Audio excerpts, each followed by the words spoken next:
Today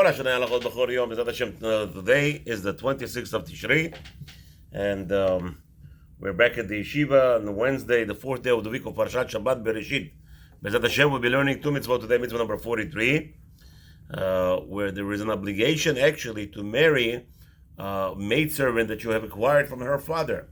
The Torah gives us that opportunity that a master or his son, he should get married to that girl, where unfortunately the situation was that the father was forced to sell his daughter, for whatever reason was, and we'll discuss it now, why the Torah is actually didn't promote it, but in a case such as it was necessity for a father to sell her, and maybe there was something that HaKadosh Baruch Hu, the beloved, loving father of all the nation, of all the world, had in mind, and maybe an idea will make sense. But just pay attention, and you'll learn a lot. Mitzvah number 44. If there is no marriage, by not the master, the one who acquired her from her father, and not by the son who doesn't want to marry her for whatever reason is, now there's an obligation to set her free. Bezat Hashem, that's mitzvah number 44. The mitzvot are, Bezat Hashem, are mukdash, are sanctified for the shiur is sanctified for the purpose of, Bezat Hashem said that Hashem should send refuah shlema to all the people who are harmed on the harm's way, and they were injured by this terrible tragedies, attacks in Israel, starting this Shabbat. We already discussed why it had to happen on Shabbat, unfortunately, and unfortunately, why specifically Simchat Torah. Just on a short note, that the Shabbat is desecrated, obviously, and Simchat Torah, which indicates appreciation and loving Torah, and which right away indicates that there's somewhere some kind of a mistreatment by us, the Jews, understanding about Torah and how important that learning the Torah is, and I believe that is the message that HaKadosh Baruch Hu is trying to send us. Shabbat and Simchat Torah was together. Why couldn't he done it a week before, which was also Shabbat and Yom Tov?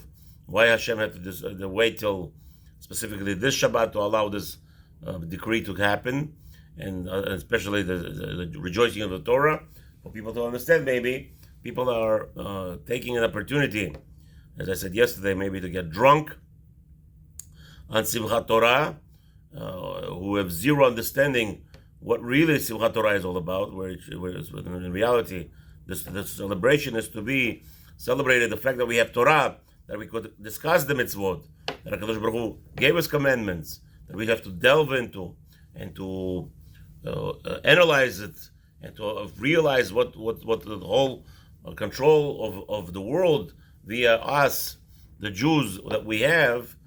And unfortunately, that's where the disconnect is, that even if people are looking on Simchat Torah, unfortunately, I was a part of some community, Baruch Hashem, I wasn't there that night, I was in some other Bet Midrash I was taking in Colorado this past year, so the community I was with, they finished quite fairly, about 10 o'clock, maybe 10:30, 11 o'clock, the whole thing, everybody went to sleep. You have to wake up in the morning tomorrow to daven.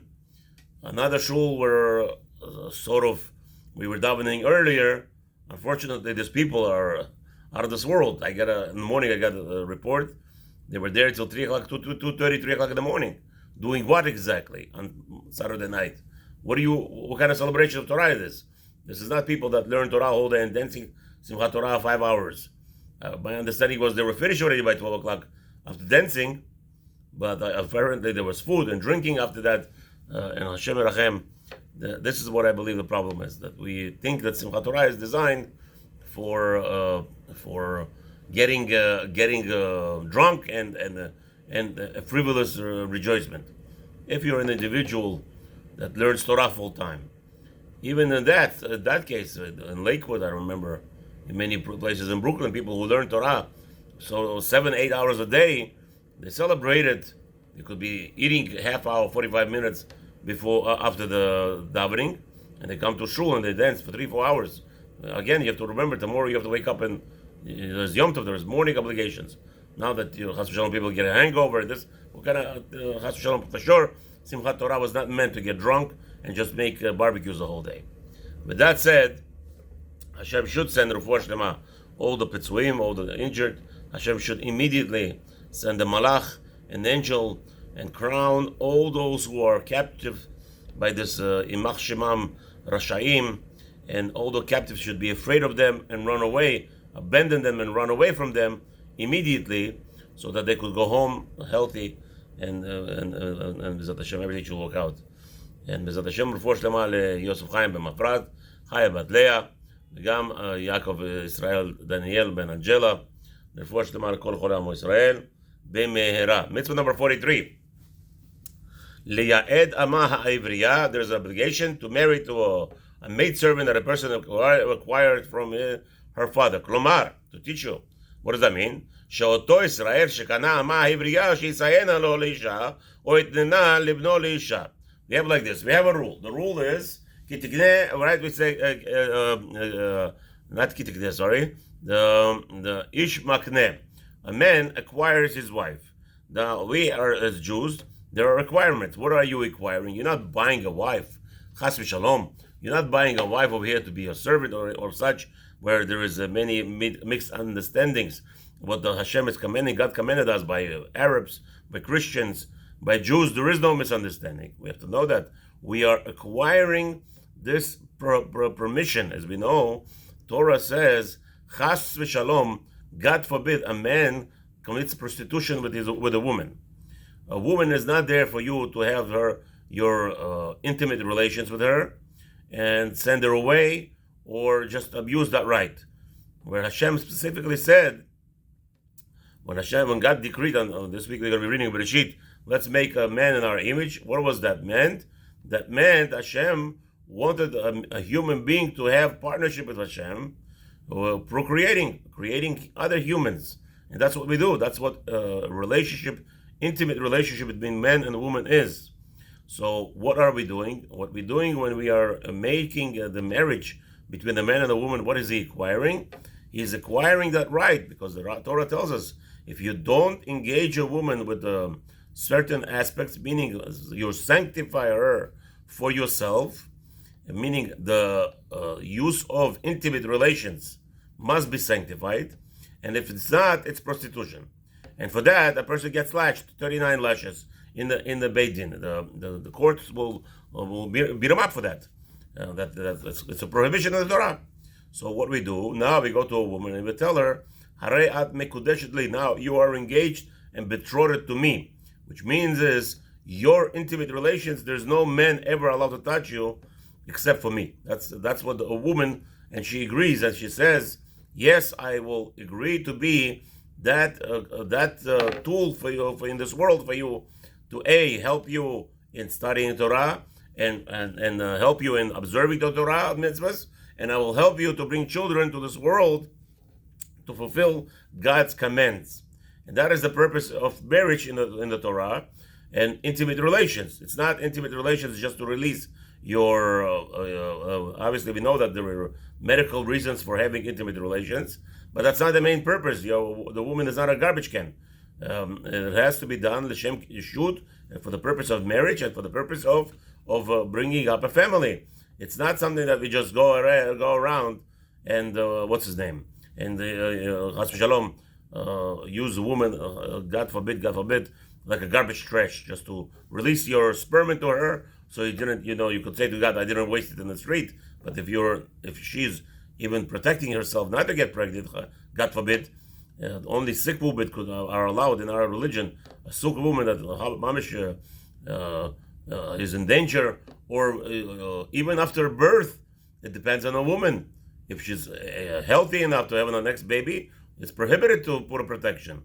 So even if she has protection after, so let's say a woman without, God forbid, chas v'shalom, without asking a rabbi, she gets, she puts herself a ring or whatever protection not to get pregnant, that is, the man spilling into her the sperm is considered to be sperm that is wasted.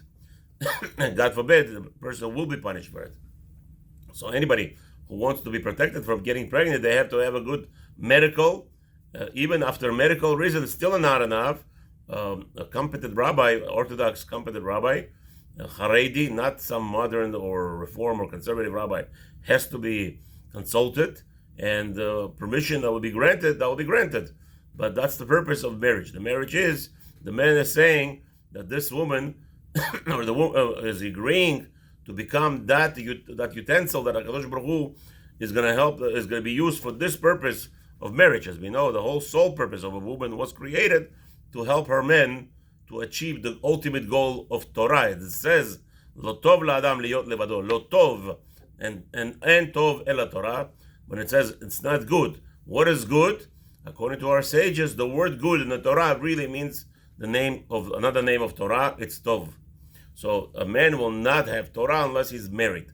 That's why the rabbis are any rabbi's name that's mentioned in the Gemara who was not married, unfortunately, for whatever reason it was, they removed the title rabbi from him, because it's not appropriate for a man to even have a leadership role in the Torah if he is not married, which is an essential purpose and goal of this world, as we already learned many times before.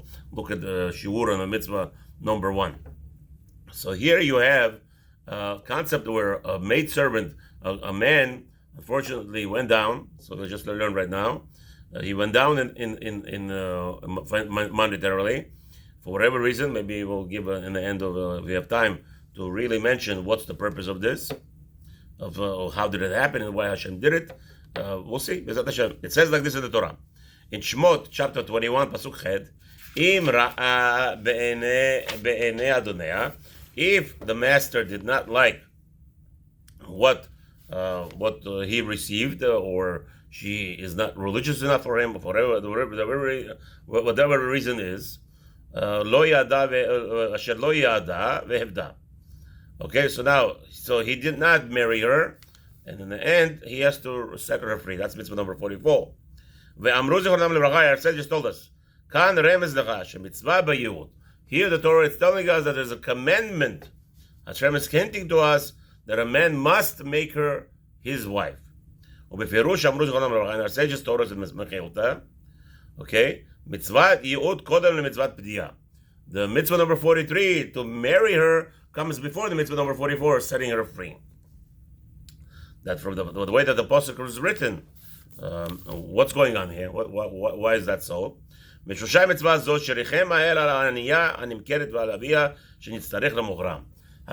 has mercy on this young lady, maidservant, young girl, who had to be sold because her father is very poor, and now he was forced to sell her, unfortunately. And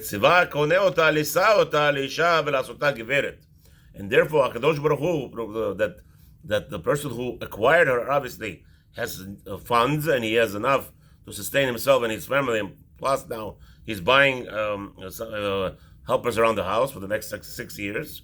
So now Hashem wants her to get married to this man and become a wealthy lady. Because what did Hashem do? For whatever reason was, this girl had to marry into a poor family. For whatever reason is, that person has to be poor, unfortunately.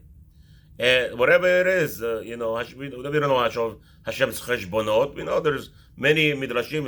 If you listen to my shiurim, I always talk about it, that if a person, chas v'shalom, did something in the previous life, or if he's going to be rich in this life, he will not do something that only a poor person will do, and Hashem wants him for that purpose in this world. So whatever Hashem, so now that's part of the reward. He did something that Hashem wanted him to do while he was, and that only could be achieved while he was a poor person. If he was a rich person, he will not be able to achieve Hashem's ultimate goal and purpose of this person in his life.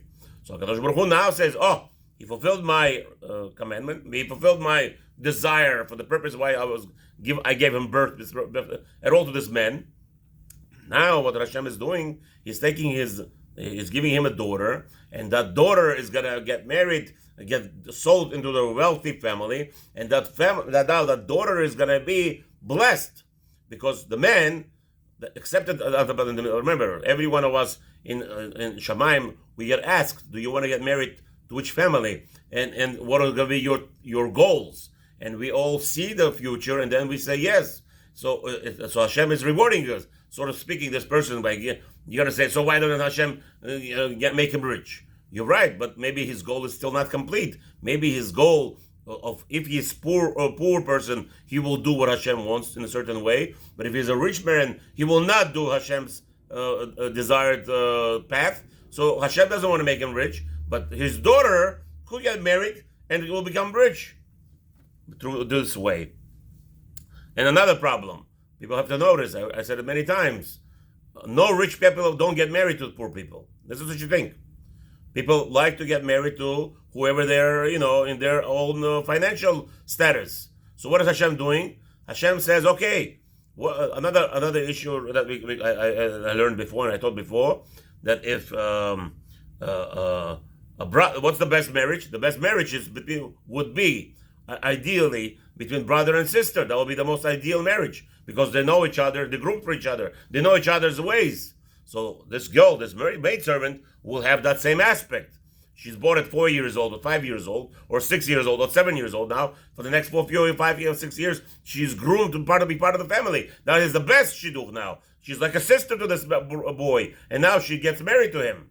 That'll be the best thing. And a man, let's say, if a man would marry her, same thing. He's grooming himself a wife. Now she will do exactly she'll know exactly what makes him happy and what makes instead of at the age of 20, 25, when there's now all those big fights and there's different ideas in their minds, unfortunately. So this will be the best idea. So HaKadosh Baruch Hu, we can't ask a question, Hashem, for if you just think for a second that Hashem is so kind to us, and Hashem has thought of everything, and it is the best thing for us. Continues the Rabbi, if the acquirer of this girl does not want to marry her for himself, then he is required to marry her to his son. Now again, we have to understand, as we said, there is acquisition takes place. There's monetary acquisition. I go to a girl and I give her a ring that's worth a lot more than a certain amount, that's called kesef kiddushin. That's called acquisition. So in this case, that the money that he gave to the father, and she's under 12, remember, this whole thing only works with under 12 girls and under 12 years old, because after 12 years old, the father is not allowed to sell her. So now what happens is that the money that he gave the father for the acquisition of this girl, that will be automatically as the money of betrothal. Gam im ben adonea tismach v'tagel. Okay, same thing, same rule. That when a son marries her, same thing, she should be rejoiced. And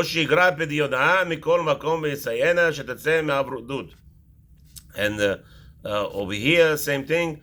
The master, the person who acquired her, is actually encouraged completely to hasten the marriage, and chas v'shalom, she should not continue to be a servant. ושבלא שיגרום על כל בנים שתעמוד תחת ידו על זמן המכר, גם אם ישרה בעיניו עבודתה הרבה, וכל זה מחסדי האל, הברויה ומידותיו המעולות. And a person should not wait, okay, let us be a maidservant for a little bit longer until the end, and then a few minutes before her setting her free, I'll marry her. No, this should be done immediately. Okay, let's say she's 5 or 6 years old. Obviously, there's no intimate relations with a 6-year-old. That is prohibited until she's ready and to give you birth. As we said already earlier, every time you shoot sperm into a woman, it has to be for the purpose of birth. And under a certain age, it is dangerous for girls to get pregnant. As we already learned before, maybe by 12 it will be 12 enough for sure. It's healthy time for a girl to get pregnant. But before that, it will be dangerous. So therefore, at least he should not have intimate relations with her, but he could take her as his wife and grow with her little by little. And once she grows into a full woman, and she will she will love him, he will love her more, because they're caring for each other at that young age even. Then it will be, again, as we said, Hashem has a lot of mercy and kindness, and therefore He thinks of everything. So of course, there's a lot of rules about how the father was allowed to sell her, until what age. We already said that earlier. So now, what about if a master wants to sell her to another Jew? Right? Chas v'shalom, doesn't work like that. The only person who's allowed to acquire her or who was allowed to sell her was the father. And that's it. Nobody is ever allowed to sell her ever again. Once the time comes, she's 12 years old, or she shows signs, or she shows signs of adulthood, which we know